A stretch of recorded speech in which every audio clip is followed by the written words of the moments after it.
معزز مہمانان گرامی، اب ہم آج کی تقریب کے مہمان خصوصی وزیر اعظم اسلامی جمہوریہ پاکستان جناب عمران خان صاحب کو دعوت خطاب دیتے ہیں۔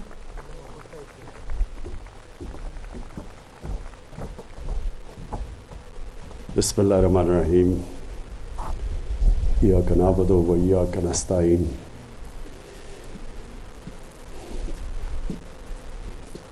ڈاکٹر فرخ نسیم، آپ کو، آپ کی ٹیم کو آج میں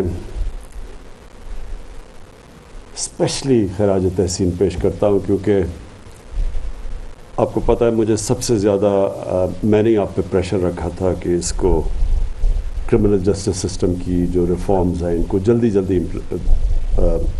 ان ریفارمز کو لے کے آئیں۔ دیکھیں، میری کا تجربہ ہے، 18 سال کی عمر کے بعد میں انگلینڈ تھا، پڑھائی کی، پھر میں پروفیشنل کرکٹ کھیلتا تھا، پھر میں نے دنیا دیکھی۔ تو میں آپ کو یہ بتا دوں کہ اگر کسی کا خیال ہے کہ ملک ترقی کر سکتا ہے رول آف لاء کے بغیر، اگر کسی کا خیال ہے کہ یہ ہو سکتا ہے، تو وہ شاید کوئی فینٹیسی ورلڈ میں تو ایسے ہو جائے کہ آپ ایک دن آئیں اور ایشین ٹائیگر بن جائے پاکستان، لیکن ریالٹی میں یہ ہے کہ آج تک کسی معاشرے نے ترقی کی نہیں جب تک ان کا لیگل سسٹم ٹھیک نہیں ہے، جب تک رول آف لاء نہیں ہے۔ جو میرا کمپیریزن ہوا، میں پاکستان کو آدھا سال پاکستان ہوتا تھا، باہر انگلینڈ میں کرکٹ کھیلتا تھا، تو جو میں نے دیکھا اس دور میں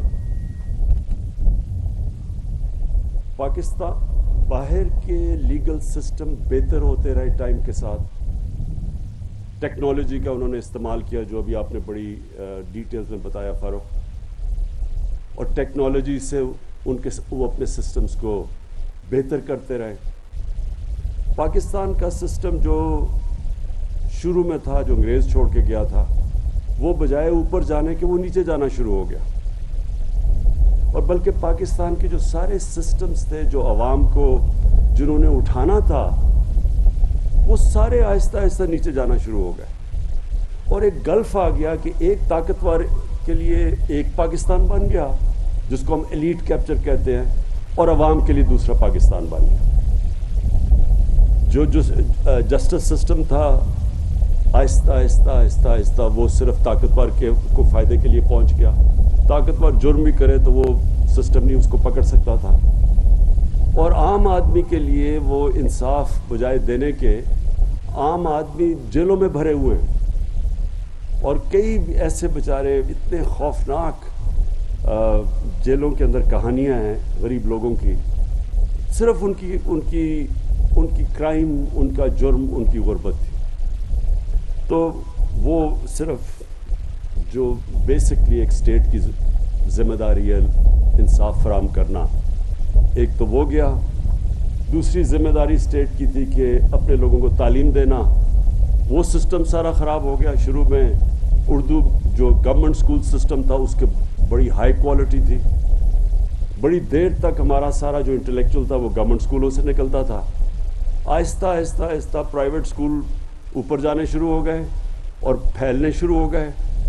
پہلے تھوڑے سے انگریزوں نے بنائے ہوئے تھے انگلش میڈیم سکول، جنہوں میں بھی پڑھا ہوا ہوں، باقی اردو میڈیم اور گورنمنٹ سکول کی بڑی سارا پاکستان کا انٹلیکچوئل ادھر سے آتا تھا۔ آہستہ آہستہ سارے پرائیویٹ انگلش میڈیم سکول پھیلنے شروع ہو گئے، اور جو گورنمنٹ سکول سسٹم تھا وہ نیچے جانا شروع ہو گیا۔ تو وہاں بھی ایک ایلیٹ تیار ہو گئی، ایک طرف اچھی نوکریاں اور وہی چھوٹے سے ایلیٹ کی، اور باقی لوگوں کے لیے ایک تعلیم نیچے گر گئی۔ وہی ہاسپٹلس کا حال ہوا۔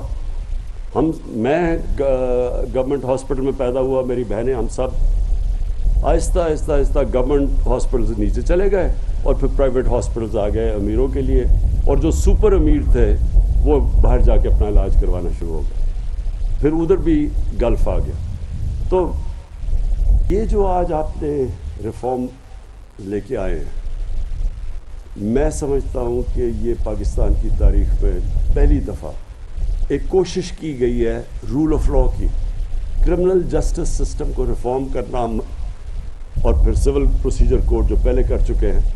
اس کا مطلب کہ ہم ایک رول آف لاء کی طرف جا رہے ہیں۔ اس کا سارا مقصد یہ ہے کہ عام آدمی کے لیے انصاف فراہم کیا جائے اور طاقتور کو قانون کے نیچے لایا جائے۔ مدینہ کی ریاست کی میں بات کرتا ہوں، آج تک مدینہ کی ریاست کی زیادہ تر مسجدوں میں جمعے کے خطبے پہ ہم سنتے ہیں، ہماری زندگی اس کا کوئی تعلق نہیں ہے، کیونکہ کسی نے سمجھایا ہی نہیں ہے اس کو کہ وہ جب اللہ نے ہمیں حکم دیا تھا کہ نبی صلی اللہ علیہ وسلم کے راستے پہ چلو، وہ ہماری بہتری کے لیے اللہ نے حکم دیا تھا، کیونکہ وہ دنیا کی تاریخ کا سب سے بہترین ماڈل تھا۔ اس سے زیادہ ایک دنیا کی تاریخ میں انقلاب نہیں آیا جو کہ وہ ریاست قائم کر کے اور پھر ایک دنیا میں ایک ایسا چینج آیا تھا، ایک ایسا انقلاب آیا تھا۔ تو وہی لوگ جو کہ یہ حیثیت کوئی نہیں تھی دنیا کی، انہوں نے امامت کی۔ تو ہمیں حکم اس لیے دیا ہوا ہے کہ اگر آپ نے اس پاکستان کو ٹھیک کرنا ہے، جو آپ ہماری آبجیکٹو ریزولوشن میں لکھا ہوا تھا اسلامی فلاحی ریاست، تو وہ اس کا ماڈل وہی تھا، اور اس کی دو پرنسپلز کے اوپر اس کی بنیاد رکھی گئی تھی۔ ایک تھا انسانیت کے اوپر فلاحی ریاست، اور مجھے بڑی خوشی ہے کہ کل ہم نے اپنا ہیلتھ کارڈ، ہیلتھ انشورنس، یہ بڑے بڑے خوشحال ملکوں میں بھی اس طرح کا انیشیٹو نہیں لیا گیا کہ یونیورسل ہیلتھ کوریج کر دی کہ ہر شہری کے پاس ہیلتھ انشورنس کا یہ جو ہم نے اناؤنس کیا ہے، یہ ڈیولپڈ ملکوں میں بھی ایسے نہیں ہے، پریمیم دے کے انشورنس لینی پڑتی ہے۔ مفت انشورنس ہر خاندان کو دینا، یہ بھی ایک بہت بڑا ہیلتھ سسٹم کے اندر انقلاب ہے، اور فلاحی ریاست کی طرف ایک ہمارا بہت بڑا ہم قدم اٹھا چکے ہیں۔ لیکن یہ جو آج آپ نے کیا ہے، یہ ایک رول آف لاء کے لیے بہت بڑا قدم اٹھایا۔ دیکھیں، مدینہ کی ریاست میں دو چیزیں پہلے آئی تھیں۔ 622 میں نبی صلی اللہ علیہ وسلم ہجرت کر کے مدینہ گئے، اور پہلے 5 سال بڑی مشکل سے امت مشکلوں کا سامنا کرنا پڑا، سروائیو کیا، کوئی خوشحالی نہیں تھی۔ لیکن ان 5 سالوں کے اندر دو چیزیں اسٹیبلش کر دی انہوں نے۔ ایک قانون کی بالادستی، اور انہوں نے جب ان کی جو حدیث ہے کہ تمہارے سے پہلے بڑی قومیں تباہ ہوئیں، جب طاقتور چوری کرتا تھا تو اس کو سزا نہیں ملتی تھی، اور جب کمزور چوری کرتا تھا تو اس کو سزا دیتے تھے، قوم تباہ ہو جاتی ہے۔ انہوں نے کہا تمہارے سے پہلے قوم تباہ ہو چکی ہیں۔ تو آج اگر ہم آگے نہیں بڑھ سکے تو یہ نمبر 1 ایشو ہے پاکستان کا۔ جو سب سے بڑا پاکستانیوں کا احساس ہے وہ اوورسیز پاکستانی ہے۔ 90 لاکھ اوورسیز پاکستانی ہیں، ان کا جو سالانہ آمدنی ہے وہ 22 کروڑ پاکستانیوں کے برابر ہے۔ ان کے پاس پیسے بھی فورن ایکسچینج میں ڈالرز میں ہیں، ان کے پیسے جو ریمیٹنسز بھیجتے ہیں اس کے اوپر اس وقت پاکستان چل رہا ہے، ایکسپورٹس کے اوپر نہیں چل رہا۔ لیکن یہ انویسٹ نہیں کرتے پاکستان میں۔ کیوں نہیں انویسٹ کرتے؟ میرا سب سے زیادہ تعلق اوورسیز پاکستانی سے اس لیے رہا ہے کیونکہ میں خود اوورسیز پاکستانی رہ چکا ہوں۔ میں 6 مہینے تو باہر کمائی کرتا تھا 18-20 سالوں تک، تو میں تو جانتا ہوں کہ ان کا مسئلہ کیا ہے۔ وہ صرف پاکستان میں انویسٹمنٹ نہیں کرتے کہ یہاں رول آف لاء نہیں ہے، ان کو اعتماد ہی نہیں ہے پاکستان کے انصاف کے نظام پہ، ان کو کانٹریکٹ انفورسمنٹ پہ کوئی اعتماد نہیں ہے، اور یہ سب سے بڑی رکاوٹ بنی ہوئی ہے ہمارے آگے بڑھنے۔ 22 کروڑ ہماری آبادی ہے، 90 لاکھ وہ باہر بیٹھے ہوئے ہیں، اور وہ جس وقت وہ اپنا یہاں انویسٹمنٹ لانی شروع کر دی پاکستان میں، جس میں ہر قسم کی نعمت اللہ نے دی ہے، جس وقت انہوں نے انویسٹمنٹ یہاں کرنا شروع کر دیا، ہمیں کوئی کسی کے پاس یہ ہاتھ پھیلا کے جانا نہیں پڑے گا۔ کبھی ہم IMF کے پاس جاتے ہیں، کبھی اپنے دوست ملکوں کے پاس جاتے ہیں کہ جی ہمیں قرضے دے دو۔ کیوں ہم کرتے ہیں؟ کیونکہ ہمارے سب سے بڑا مسئلہ یہ بنا ہوا ہے کہ کوئی کسی کو ہمارے رول آف لا کے اوپر اعتماد ہی نہیں ہے. یہ جو ریکو ڈک کا کیس ہوا، آپ سوچیں کہ اس سے کتنا پاکستان کو نقصان ہوا، کتنے، یعنی وہاں سے اگر وہ مائنز چل رہی ہوتی ریکو ڈک کی، کتنا فورن ایکسچینج آنا تھا پاکستان میں. بجائے فورن ایکسچینج آنے کے اوپر ہمارے اوپر فائن ہو گیا، $6 ارب کا فائن ہوا.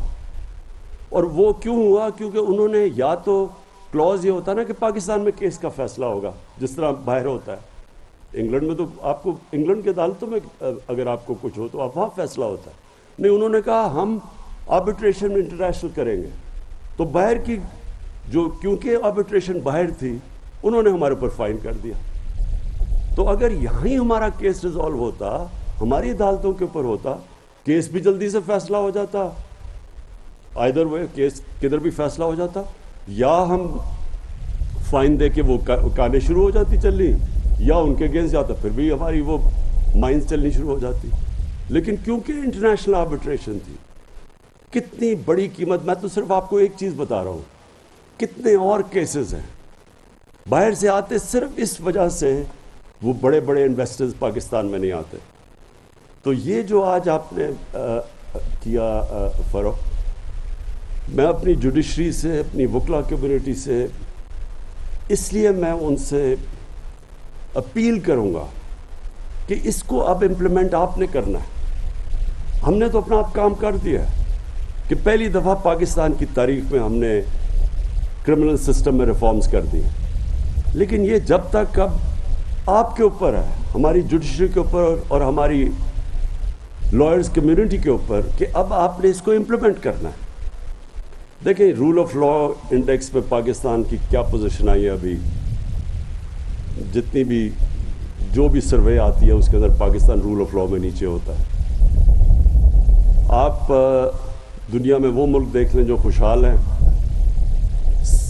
خوشحال ہو ہی نہیں سکتے جب تک وہ رول آف لا نہیں. سوئٹزرلینڈ دیکھ لیں، ورلڈ بینک کی سروے آئی ہے کہ رول آف لا انڈیکس کے اندر جو ملک سب سے اوپر ہے وہ سوئٹزرلینڈ ہے. 99% ان کو پوائنٹس ملے رول آف لا کے اندر.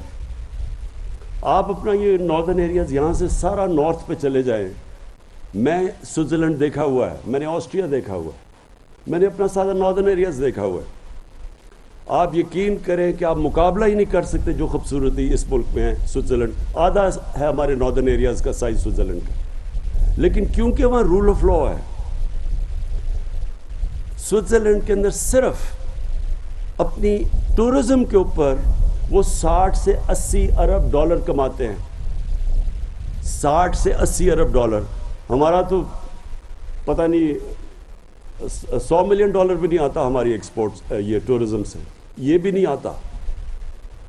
تو یہ سوئٹزرلینڈ میں ایک آپ کے سامنے مثال ہے، ایک وہ ملک کیونکہ وہاں قانون کی بالادستی ہے، وہاں کوئی قبضہ گروپ نہیں آپ کو ملتا، وہاں کوئی کسی chief minister, x chief minister کے چپڑاسی کے اکاؤنٹ میں $4 ارب نہیں آ جاتا.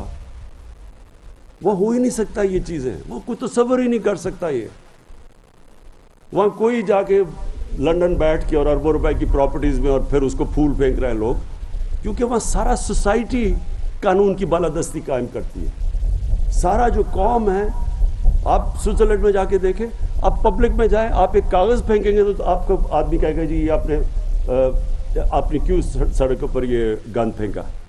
وہ سارا معاشرہ اس کے اوپر ہے. ہمارے لیے یہ مثال ہے. اور یہی نبی صلی اللہ علیہ وسلم نے سب سے پہلے مدینہ کی ریاست میں قائم کیا تھا. سب قانون کے سامنے ایک برابر تھے. یہودی بھی کیس جیت دیتا ہے خلیفہ وقت سے، کیونکہ قانون کے سامنے سب ایک برابر تھے. اور ہمارا سب سے بڑا المیہ یہ ہے، اور یہ سب سے زیادہ اس وقت جہاد ہے کہ ہم کسی طرح طاقتور کو قانون کے نیچے لے کے آئیں. اور یہ جو آپ نے کیا ہے، یہ پہلا سٹیپ ہے اس طرف. ٹیکنالوجی کا آپ نے استعمال کیا.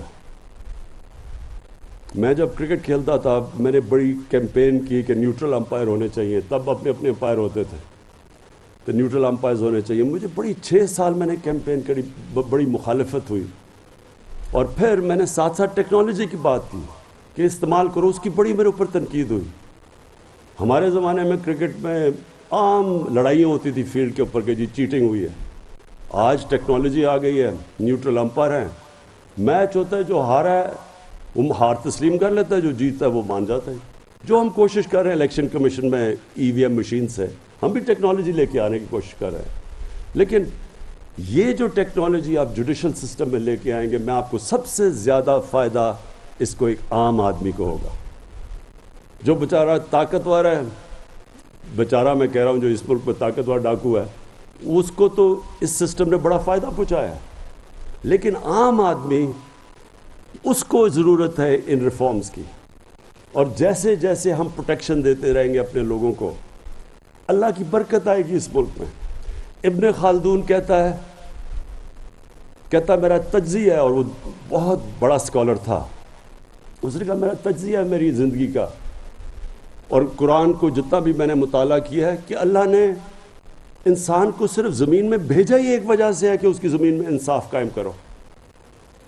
تو معاشرے کے اندر جب تک انصاف نہیں ہوگا خوشحالی نہیں آئے گی, جو کہ مدینہ کی ریاست میں تھا. پہلے انصاف قائم کیا, پہلے انہوں نے فلاحی ریاست قائم کی وسائل کے باوجود, اور پھر وہ خوشحالی آئی جو کہ دنیا کی تاریخ میں کبھی بھی اس طرح کی چینج نہیں آیا ایک معاشرے کے اندر جو اس کے بعد آیا. تو اللہ کی برکت تب آتی ہے جب غریب آدمی جب ہسپتال میں جاتا ہے اور اس کی ایک اسٹیٹ ہیلتھ انشورنس پہ اس کا علاج ہوتا ہے, اس کی تکلیف ہوتی ہے, اس کی دعائیں نکلتی ہیں, وہ اللہ اس کی دعائیں سن. جب ایک غریب آدمی کو انصاف ملتا ہے ایک طاقتور کے خلاف, اس کے گھر کے اوپر قبضہ ہو جاتا ہے یا اس کی زمین پہ, اور ریاست اس کی زمین چھڑواتی ہے, طاقتور کو سزا دیتی ہے, اس کی دعائیں نکلتی ہیں اس اسٹیٹ پہ. اللہ کی برکت آتی ہے اس معاشرے میں جو کہ سوئٹزرلینڈ میں ہے. یاد رکھیں اللہ رب العالمین ہے, نبی صلی اللہ علیہ وسلم رحمت العالمین تھے, سب انسانوں کے لیے ان کا پیغام تھا. اس کا مطلب جو دنیا کا معاشرہ ان کے حکم پہ چلے گا وہ خوشحال ہو جائے گا, اس کو اللہ کی برکت آئے گی اس معاشرے پہ. تو اگر اسکینڈینیویا میں سب سے زیادہ ان کی سنت پہ لوگ چل رہے ہیں, یعنی وہاں انصاف بھی قائم کر رہے ہیں, انسانیت کا بھی نظام ہے, جانوروں کو وہ حقوق دے دیتے ہیں, انسانوں کو تو چھوڑے, تو اللہ کی برکت آنی ہے وہاں. یہاں سے لوگ بڑے پیسے خرچ کے ادھر جائیں گے اسکینڈینیوین ملکوں میں, اور ان سے کبھی پوچھیں کیوں وہاں رہتے ہیں, ان کو یاد آتا ہے پاکستان, لیکن وہ آپ کو بتائیں گے کہ کس طرح کا وہاں کا انسانیت اور انصاف کا نظام ہے.